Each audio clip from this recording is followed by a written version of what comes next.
Welcome to T2T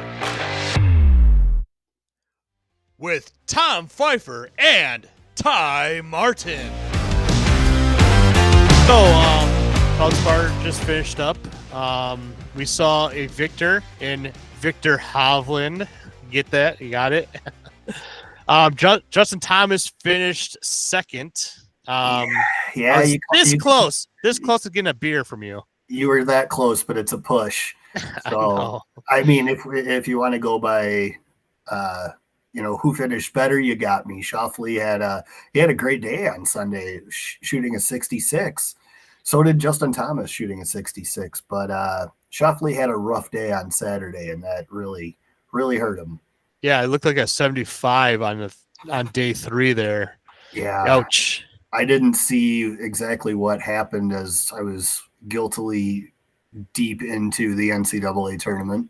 Well, yeah, that's a really good excuse, watching, Wisconsin lose, Marquette lose, our teams lose is devastating. I don't think we need to discuss that anymore. Yeah, and then what's that other team that always gives you grief? I think it's like an orange color. You mean Tennessee? That it doesn't matter if I bet or if I take them further or I have them lose, they always end up getting me in the end. Yeah. I can't stand Tennessee for that reason. Yeah. So, yeah, it's unfortunate. I actually had Wisconsin going to usually the Sweet 16, if not the Elite 8, and they did not perform well second round. So, yeah. Well, it was a rough Saturday. Well, I guess Friday night was when Marquette lost, and then Saturday when Wisconsin lost. Yeah, I believe so. Yeah. Yeah. So my bracket's kind of, mainly busted already. Mine's toast. I heard that maybe there's one perfect bracket still out there by ESPN, something like that. I don't know if that's true or not. But give it a day or two, and all brackets will probably be busted by then. Yeah. So. Yeah. So, well, for everything that I did catch from the Valspar was Hovland just basically got into cruise mode from Saturday into Sunday and played some dang good golf, and Justin Thomas was nipping at his heels, but just wasn't enough. Yeah, so just give Victor Hovland some due on his great performance this weekend. Was round 1 was a 70. Round 2 was a 67, so amazing. Round 3 was a 69, and then round 4, his final round, was a 67. So he closed out pretty well there, especially with Justin Thomas nipping at his toes. Yeah, JT shot a 65 on Saturday. Yeah, so Victor Hovland finished with a minus 11, and then Justin Thomas right there with I believe a minus 10, right? Minus 10. He was at minus 10. I do believe that you owe an apology to who got third. I know. Bridgman. You did battle. You did actually, do a little bit better. Minus 9, like I said. I predicted that. I said minus 9.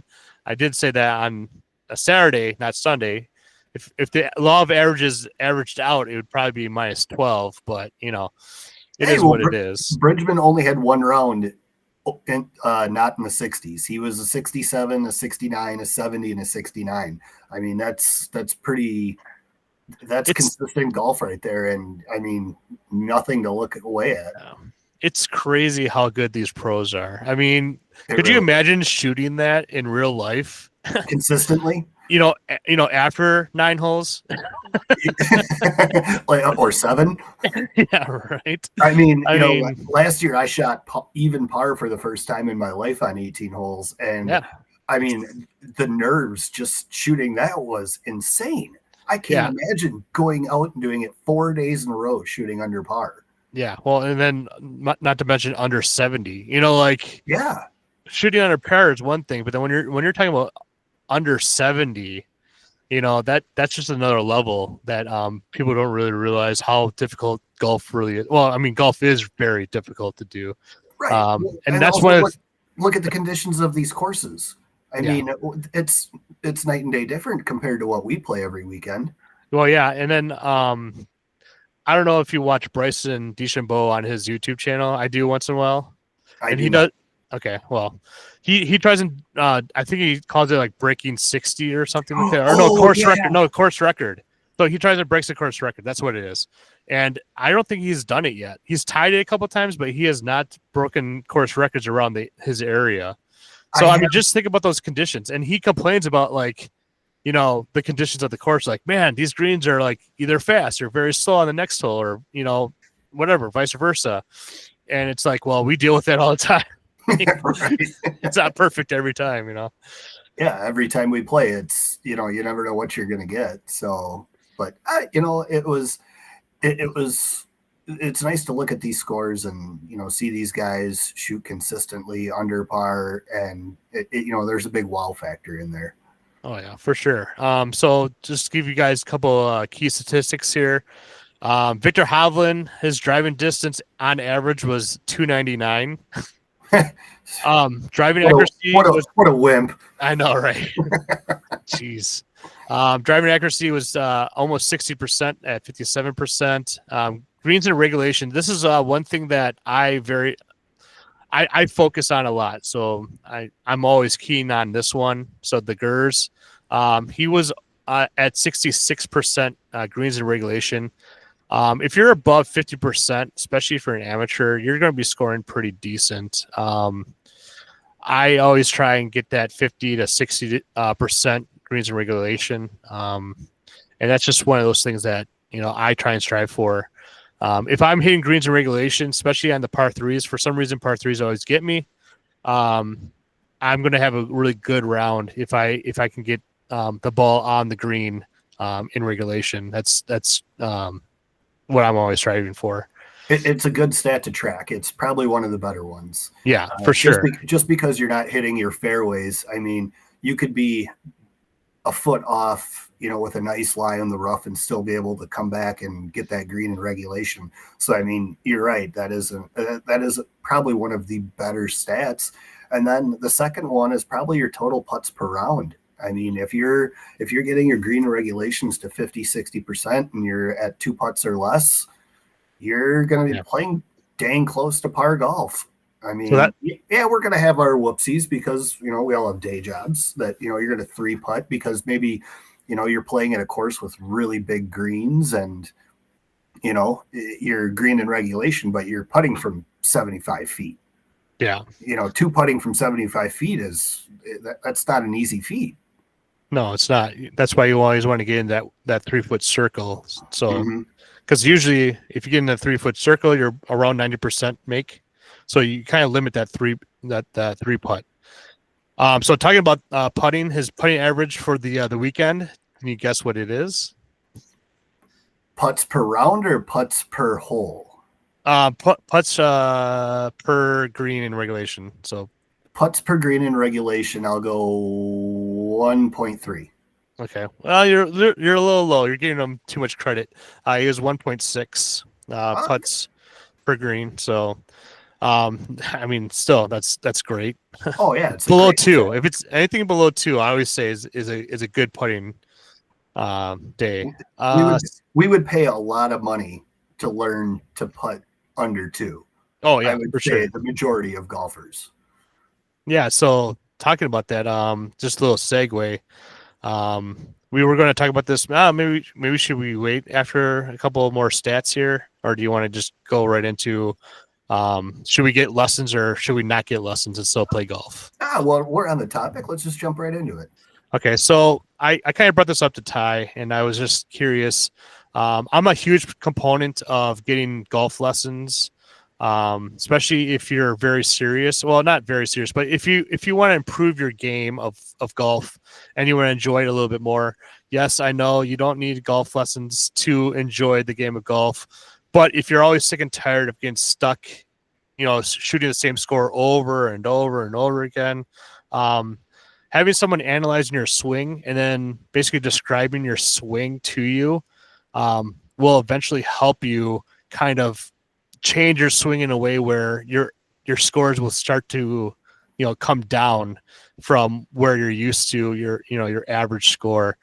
So I'm a huge component of getting lessons, figuring out your swing, and then repairing your swing by getting a little bit more lessons. And then eventually what's going to happen is that you're going to know your swing and you're going to enjoy, the game of golf a little bit more because you know exactly what's going on in the course instead of like, oh, I hope this ball goes towards the green, or I don't know where this ball is going. Instead, it's like, oh, shoot, I didn't turn my hips there. So I have to, next shot, I have to just, make sure I turn a little bit more, become a little bit more aggressive in that turn. So knowing that swing, getting those lessons, I think that's the best investment towards your game, is getting lessons. And I tell people that that have been playing for a while, and I'm like, hey, have you ever had lessons? And the majority is they normally say no. And so then I'm like, well, invest in 3 lessons. The reason why I say invest in 3 lessons per season, one in the beginning of the season, so you can see, what your swing's out about. The second time, you're probably midway through the season, okay? And so did you improve? Did your swing, change, right? And then the last one is for the off season. The third one is right before the off season. You then figure out, okay, did my swing change? Am I able to figure out my swing? And then can I then change my swing on the off season? That's where you actually change your swing. Okay. You do not want to change your swing during the season. That's where you kind of get messed up a little bit and then you hate the game of golf. But the train can come off the rails real quick. Oh yeah, for sure. Now, if you have like a swing thought, like one swing thought, like saying, hey, I need to make sure that, I close or shut the face of the club on impact, that's fine. Like you're not totally like changing your whole swing, right? So if you have a couple of swing thoughts here and there throughout the season, that's perfectly fine. I'm not saying like, okay, now I have to go through this, shallow at the club, do all these other things, swing plane and all that stuff. That's for the off season. So if you get a couple lessons during the season just to see how your swing compares to the previous season, then your last lesson should be right before the off season. So then you can really change your swing because, in Wisconsin, we have about 3 to 4 months of off season stuff that we can work on, and you can use simulated golf to help correct your swing and become a little bit better golfer for the next season. So I always work on my swing in the off season, always. So feeding off of that, you said do one in the off season, one in the beginning of the season, one in the middle of the season. You obviously can't do those all in the same location. So would you recommend doing that? Or, I mean, I guess I shouldn't even say recommend, but your opinion, would you do that all indoors? Are you talking about? I would say like probably 2 of those 3 are probably going to be more apt to being at an indoor simulator. Yeah. And if you take a lesson in the beginning of the year, conditions are different than the middle of the year, and then you're indoors. So what's your take or your opinion on, location? Because I think you want to try to keep it as straight across the board as possible. Yeah, that's true. So the ball does tend to feel different, move different if you're indoors versus outdoors. Yeah, I agree. Ball flight and all that stuff, because you're hitting on a mat. Everything is a perfect lie, basically, for the most part. Some people will, argue differently. Or would you say that maybe you do your middle of the season lesson off of a mat at a course? I think it should be all natural. You should be going to a range that has outdoor facilities. So like right now would be a perfect time to probably get a lesson outdoors from a club pro, course pro, whatever you want to call them. Right. And then I would, right before the end of the season, in the fall, get your last, real lesson from that pro. Now for me, I've probably taken, I don't know, probably 20 lessons. And of those 20 lessons, I probably had 15 different golf pros look at my swing. Okay. The reason why is because not everyone talks the same lingo as you. So what I did is I would just go through some of these golf pros, and I'm like, oh yeah, he's the one that can talk, to me, and I know exactly what he's talking about. Mm-hmm. And there might be another golf pro that it's like, foreign to you, and you're like, you're talking a different language, man. Like I don't get I what know you're talking about. That's a really good point because I've taken I think 12 lessons Yeah. in the last few years, and they were all by the same person, and we didn't jive, we didn't connect until almost lesson 10. And Yeah. it was like, why didn't you tell me that in lesson 2? We could have really used it. So that is a really good point of, loyalty to your, maybe you know the person or a friend knows the person. Loyalty is good and all, but Tom, you got a really good point. Trying out different pros in various locations really is the way to go, because one could really, really say something that clicks with you and really changes your game. So don't be afraid to shop around.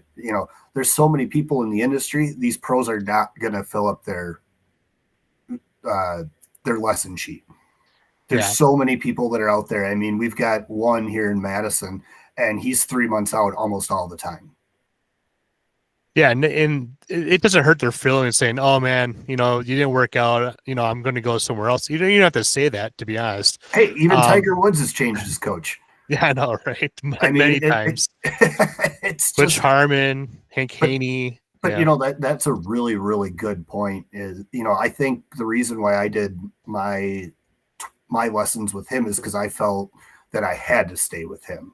And moving forward, after all the people I've met over the last few years, I kind of want to go get a second opinion from various different people.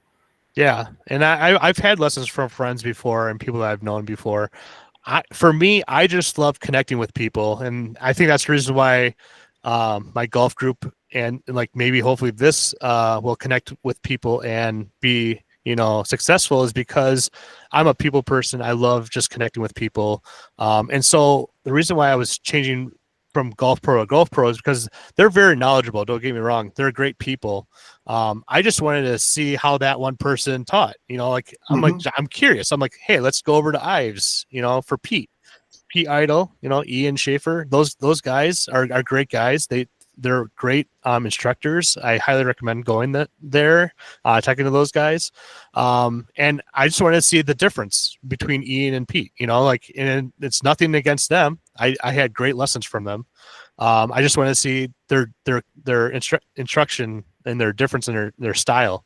It's just like teaching. Like I'm a high school science teacher, and I'm a different teaching style than the person next door to me. Like we all have our little quirks in our style. And so I might not fit, some of my students' style. And so they might want to transfer over to another class or vice versa. I say once you do find an instructor though, I highly suggest sticking with that individual and working on your swing first, obviously, but then also working on putting, chipping, driving, all that stuff. I think once you get the fundamentals down, then you can start working on the little stuff like the chipping and putting and stuff like that. Yeah, no, you nail on the head on that one. Perfect. I don't think you could have explained it any better. Yeah. So I mean, it's just I think lessons are a great tool for you, especially if you want to improve in the game of golf. YouTube videos do help once in a while. You might get a lesson from a PGA pro professional, and they'll say, hey, run this drill, right? And they're like, shoot, I remember he's saying this drill, I just don't remember how to do the drill, right? Go on YouTube. Like I guarantee you'll probably find 10 different of the same drill that your instructor told you to do. You're right there. I mean, one of the drills that if I go golfing with my friends and, they're struggling with, maybe coming inside out or over the top or whatever, is the simple towel drill. Put it under your arms and don't let it drop. And if you YouTube that, you'll see a dozen different ways to do that. Yep. And personally, that's the one drill that I go back to when I catch myself, falling off course, no pun intended. Yeah. There's a couple of putting drills that I do. I do the circle drill where you drop 4 balls, equal distance, about 3 feet away from the hole, north, west, south, east. You put them in until you make it, then go 6 feet, you know, and you use the Mhm. putter. The putter's about 3 feet, so you just do the length of putter. And again, you just go around in a circle, make the putts, and do it over and over again. Another one I call is a ladder drill, where you Mhm. put a ball 3 feet, 6 feet, like, and then these are all like, let's say there's 10 balls out there.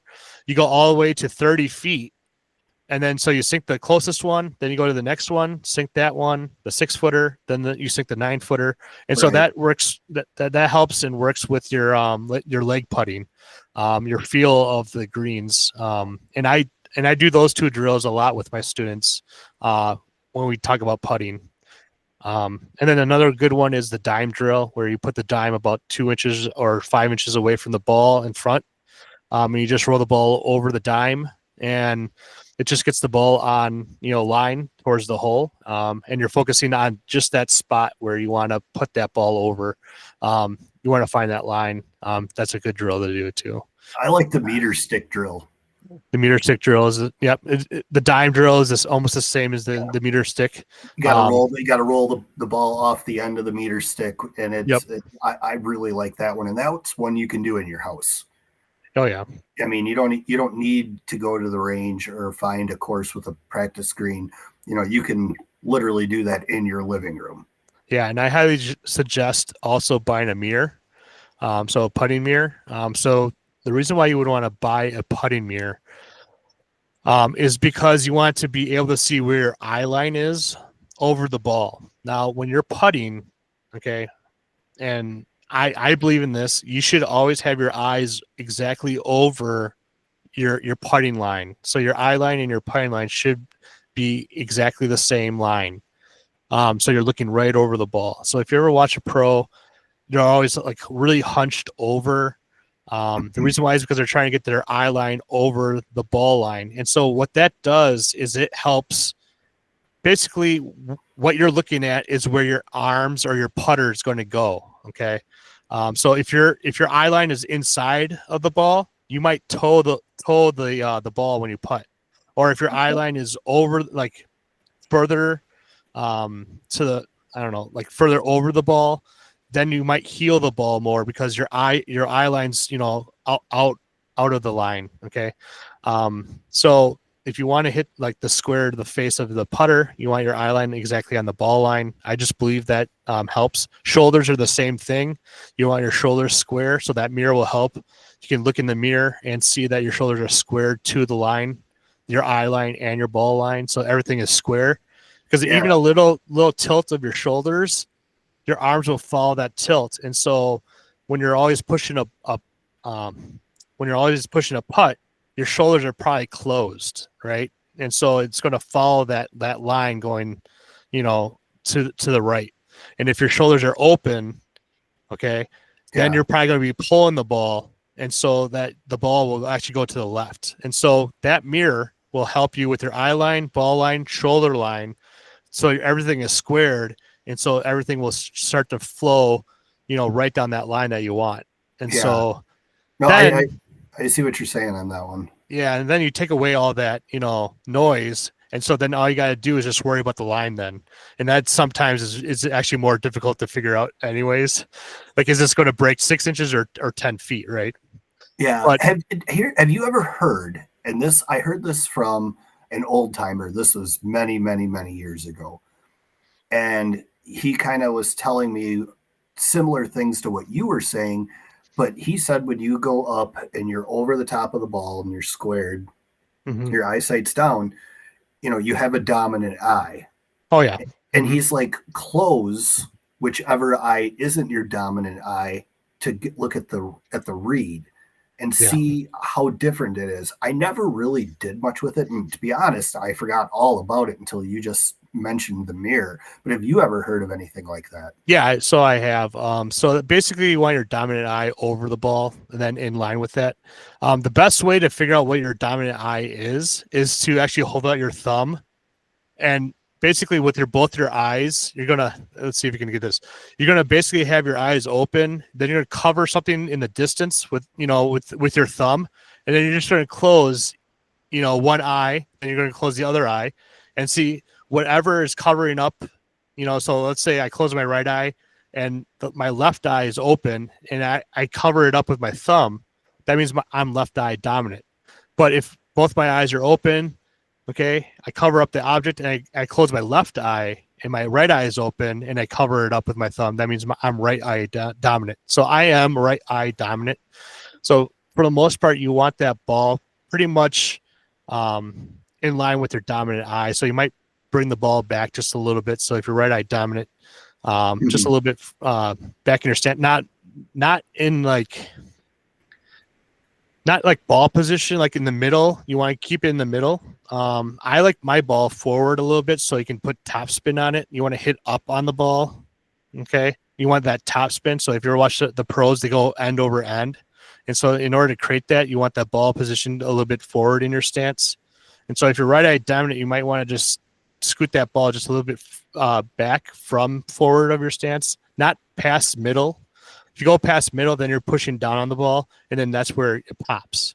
And you don't want that ball to pop unless they're old, like in the 1970s, and where they actually wanted to pop the ball to get through the very thick greens because they didn't really mow them down as much. So yeah, no, like I said, I completely forgot all about it until you mentioned the mirror and the eyesight, and it just kind of made me think of it. And I was like, man, that was a long time ago. That was probably at least 15 years ago. Yeah, so that's something too. So yeah, so that does play a little bit of a role of it, but then you're talking about like that's like pro level stuff, really dialing in your putting. That's like on a list of like 20 things, that's probably like number like 18, like from the lesson aspect of it. Lesson 1 is just being able to put the ball straight. where you want it, right? Right. Go where I want it to go. Yeah. So like, and that deals with your posture and all that stuff, so that's why I say just get a mirror so you can basically look at what exactly your eye line's doing, your shoulders are doing, so that you have a good setup. Once you have a good setup, then you can start worrying about, if you're going to put it in the hole or not, and that's speed control and stuff like that. So there's a lot of stuff. I mean, that's why I love the game of golf, man. There's like so much stuff that you can go through and analyze and tweak. I'm always learning something, so so that's why I play the game. And then you can't blame anyone except yourself when you have a bad shot because there's no one around, to blame. So, yeah. True. Very true. So, well, I think we're getting to our time limit that we are going to do for the recap. Just so everybody knows, when we do these recaps, we're going to try to keep them a little bit shorter. Also, don't forget to like, subscribe, share, do all the social media stuff that everyone begs you of. It's free to do. So it's free. So just please make sure that, you like and subscribe to our podcast, on YouTube. Well, and second of all, we both need to thank everyone that has watched the first one. We're over 50 views in less than a couple of days. So thank you to all our friends and our family and anybody in the golf group, or even if we don't know you that has watched. We appreciate it more than you could ever imagine.